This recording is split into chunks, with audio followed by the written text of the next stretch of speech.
За сайн байна уу? Өнөөдрийн вебинараар оюуны өмчийн салбар дахь олон улсын гэрээ конвенцуудын нэгтгэх, жигдлэх чиг үүргийн талаар тайлбарлая. Юуны өмнө чөлөөтэйгээр ажил мэргэжлээ сонгож, чөлөөтэйгээр бизнес эрхлэх боломжтой нийгэмд, эрх чөлөөт нийгэмд бүх зүйлийг дүрм журмаар зохицуулах боломжгүй гэдгийг дурдъя. Иймээс зарчмаа ойлгох, зарчмаа баримтлах, зарчмаа хэрэгжүүлэх чухал юм. Ямар зарчим байдаг вэ гэдгийг олон улсын конвенцуудаас ухаж ойлгох шаардлага гарч болно. Оюуны өмчийн салбар дахь бүх олон улсын гэрээ хэлэлцээрүүд бүгдээрээ дотоодод гадаадын иргэд бизнесийн эрх ашигыг хамгаалахад чиглэсэн байдаг. Жишээ нь Солонгос улсын Hyundai компани орлуулшгүй токны програм хангамж гэсэн бүтээгдэхүүний хувьд Hyundai лого тэмдэгэ бүртгүүлэх барааны тэмдгийн мэдүүлгийг 2021 оны 1-р сард Солонгосын оюуны өмчийн газартаа гаргажээ гэж бодъё. Орлуулшгүй ток нь 2014 онд гарч энэ төрлийн бүтээгдэхүүний зах зээлийн өрсөлдөөн 2020 оноос эрчимдсэн гэж ойлгож болно. Солонгосын оюуны өмчийн газраас энэ шин төрлийн бүтээгдэхүүний хувьд Hyundai компани логог барааны тэмдэгэ бүртгэж авахдаа өмнөх вебинараар заасан олон улсын нийтлэг стандартаа баримтлаад бүтээгдэхүүний нэр нь тодорхой ойлгомжтой байна уу гэдгийг шалгана.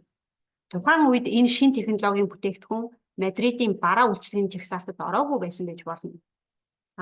Ийм нөхцөл ч гэсэн Солонгосын оюуны өмчийн газар тэр Мадридын системийнхаа үндсэн зарчмыг баримтлаад энэ орлуулшгүй токны програм хангамж гэсэн бүтээгдэхүүний нэр маань өөрөө хэд өргөн байна уу, хэд тодорхой бос байна уу гэдгийг шалгаад тухайн технологийн салбарт нэгэнт нэвтэрсэн тодорхой юу гэдгийг ойлгогдож байгаа тодорхой бүтээгдэхүүний хувьд үүнийг бол хүлээн зөвшөөрөөд энэ барааны тэмдгийн мэдүүлгийг хүлээн зөвшөөрж аваад барааны нэрийг нь бас хүлээн зөвшөөрж авах болно гэдгийг болно гэж ойлгох хэрэгтэй.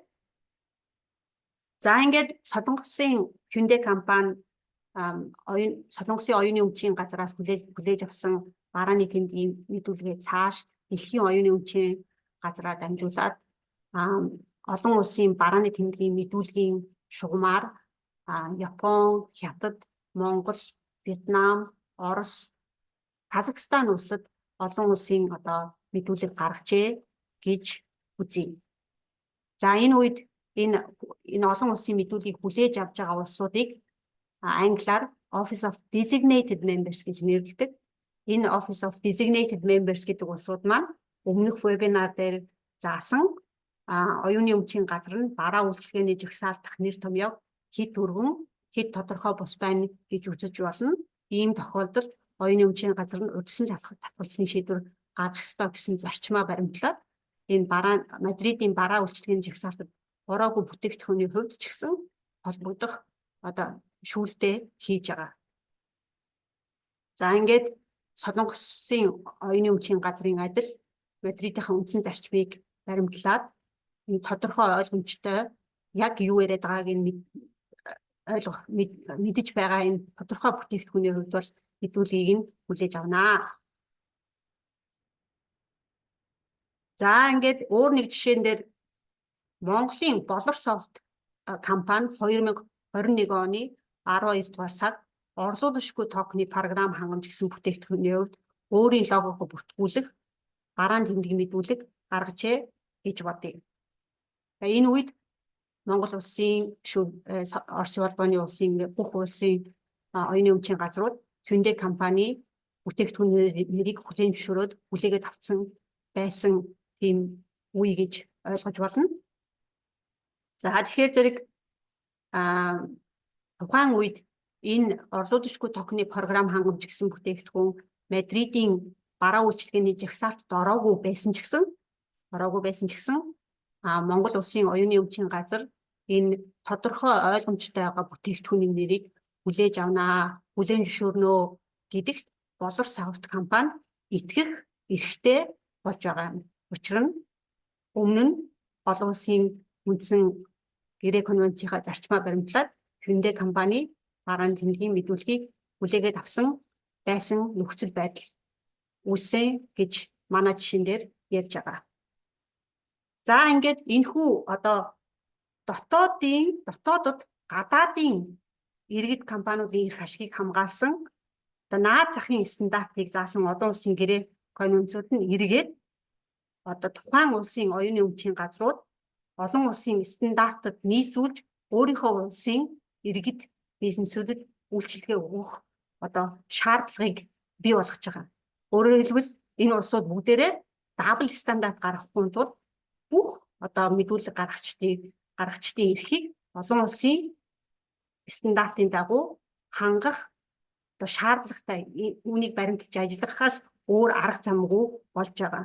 Үүнийг олон улсын эрх зүйд одоо олон улсын гэрээ конвенцуудын нэгтгэх, жигдлэх чиг үүрэг гэж нэрлэдэг. За энэ үүнээс үүдээд олон улсын одоо нийтийн эрх зүйд ялангуяа одоо альва дотоодын хууль тогтоомжийг яаж тайлбарлах ёстой юм бэ гэсэн дүрм журам гарч ирдэг. За энэ дүрм журам юу гэхээр зэрэг хэрв дотоодын хууль журамд бараа үйлчлэгээний жагсаалтад холбогдох шүүлтийн журмыг нарийн зааж өгөөгүйгээр оюуны өмчийн газар нь хуулийг олон улсын стандартууд нийцүүлж тайлбарж хэрэгжүүлэх шаардлагатай болно гэсэн зарчим бий болно. За ингээд энэ зарчмын талаар ялангуяа хуулийн оюутан залуучууд та бүхэн олон улсын нийтийн эрх зүй, үндсэн хуулийн эрх зүйдээрээ уншиж сонсож судалсан гэдэгт итгэж байна. Энэ гайхамшигтай ухаалаг тогтолцооны ачаар дэлхийн маань улам бүр нэгдэж ойртож иргэд бизнесийнхэн маань бүгдээрээ дэлхийд даяар худалдаа эрхлэх, орлогоо нэмэгдүүлэх, шин зах зээл нэвтрэх, шинийг бүтээх боломжтой болж байгаа нэлээ. Анхаарал тавьсан та бүхэнд баярлалаа.